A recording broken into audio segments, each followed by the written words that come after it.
Die titel heb ek gegeven aan een schilderij uit 2010 of 11 of 9.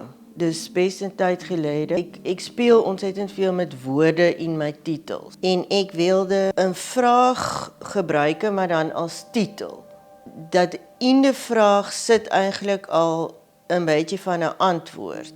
Dit is een vraag wat ik zelf ontzettend vaak hoor. Omdat ik, mensen hoor natuurlijk aan mijn accent dat ik niet van hier ben. En dus ik ben ontzettend gewend aan die vraag. En toch vind ik het zelf altijd heel moeilijk om het te stellen aan iemand anders. Iets weerhoudt mij altijd daarvan om het te vragen.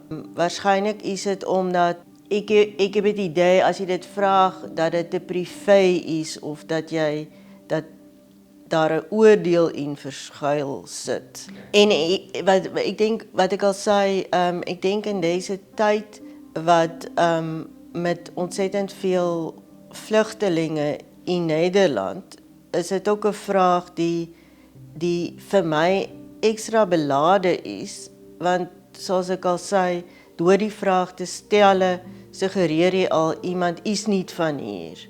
Dus het heeft ook suggereert iets van, ben je welkom, ben je niet welkom, voel je thuis, voel je niet thuis. En waar is thuis? Ik denk, als je nou moet opsommen wat ik net had gezegd over de titel, dan komt het eigenlijk neer op een soort ontheemding, gevoel van ontheemding.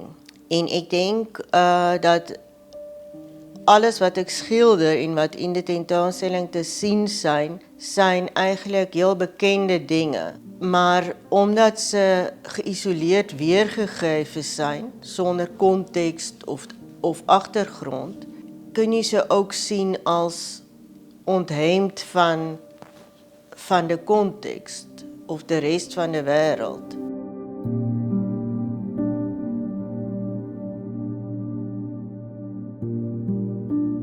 Ik gebruik meestal een foto om mee te beginnen. En wat ik interessant vind is, hoe langer ik kijk, vaak is het een heel klein fotootje, omdat het een fragmentje van een groot foto is. Maar ik hou eigenlijk daarvan dat het niet zo super scherp is, want dan moet ik extra goed kijken van, maar wat precies gebeurt in die vormen. En wat mij opvalt door de jaren heen, hoe langer ik kijk naar een beeldje, hoe meer ik zie. Bijvoorbeeld de eerste dag als ik begin met de schilderij. Meestal schilder ik begin en ik schilder aan eind tot die af is. Of tot ik denk dat die af is. En meestal de eerste dag dan denk ik, maar ik snap helemaal niet wat hier gebeurt in het beeld. Ik doe dan wel de contouren en een beetje de donker en de licht en de vormen en zo, maar ik begrijp het niet.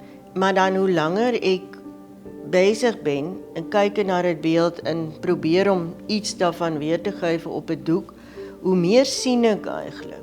En dit is voor mij een heel wonderbaarlijke proces wat zich dan afspeelt in het maken.